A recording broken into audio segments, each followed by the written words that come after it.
نحمده ونصلي على رسوله الكريم. عزتمندو مسلمانانو یو وړوکی شان کلیپ سازوم د سلام باره کې چې نن زموږ مسلمانان سلام څنګه اچوي او بیا نور مسلمانان یې څنګه اخلي.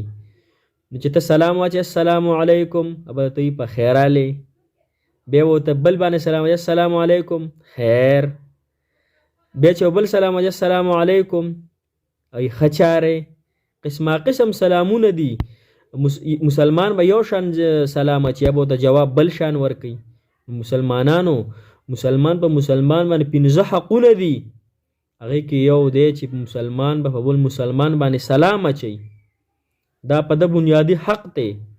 نو عزتمندو اوس سلامونه په څو قسمه دي او زمونږ مسلمانان یې څنګه اچي او د هغې معنی څنګه ده. نو دا د سره واورئ او دا د الله د رضا دپاره دا ویډیو شیر کړئ، ځکه چې که یو مسلمان هم د دې نه خبر شو، څوک نه پوه او دې نه خبر شي، موږ ته به الله تعالی مفتو کې ثواب راکوي. لومبنی سلام څنګه دی؟ السلام علیکم، په تا دې سلامتیا وي، لومبنی دا شو.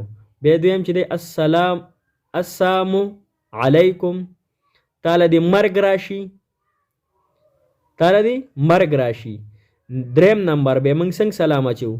السلام علیکم، ته دې په خوشحالۍ پسې ورنځېږي، خوشحالي تا ته اړو نصیب نشي. دا څونه د افسوس خبره ده. موږ یو بل ته خیرې کوو، سلام په تا دې سلامتیا وي، وعلیکم سلام، او موږ یو بل ته څه وایو؟ تاله دې مرګ راشي او ته دې په خوشحالۍ پسې وترسېږي. دا د مسلمان نښه ده. مسلمان به صحیح طریقې سره سلام اچوي. بل دریم نمبر څنګه دی؟ سلام علیکم، تا باندې د لعنت وي، سلام علیکم په تا د لعنت وي. او بل اخیری نمبر څه دی؟ سام علیکم، ته دې برباد شي، ته دې غرق شي، ستا بیړه دې تباه او برباده شي. مسلمانانو سلام چې دی دا په مسلمان په بل مسلمان باندې بنیادي حق دی.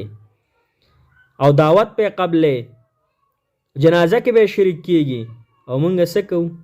موږ هغه راته دعا وکړي، په تا دې سلامتیا وي، موږ وایي، موږ ورته خیر، ښه چارې، پلانکې او ډینګرې. مسلمانانو موږ پښتانه یو او نبی علیه السلام فرمایي چې تاسو په هر چا سلام اچوئ، دا نه چې دا زه پیژنم او دا زه نه پیژنم. نن زمونږ معاشره کې څنګه حال دی؟ موږ چې کم سړی پیژنو هغه ته سلام کوو، کم چې نه پیژنو هغه ته اړو سلام نه کوو. عزتمندو سلام دونه عام کوي، دا نبی علیه السلام فرمان دی، سلام عام کوي. دا په خپلو مچوئ، په پردو مچوئ، په بارایي مچوئ، په هر چا باندې دا سلام اچوئ. دا سنت عمل دی د نبی علیه السلام. دا وړوکی شان کلیپ دی، خو دا د الله د رضا دپاره شیر کوي چې څونه مسلمانان چې هغوی غونډ دا سلام خپل صحیح کړي او دې د معنو فتح ورته ولګي.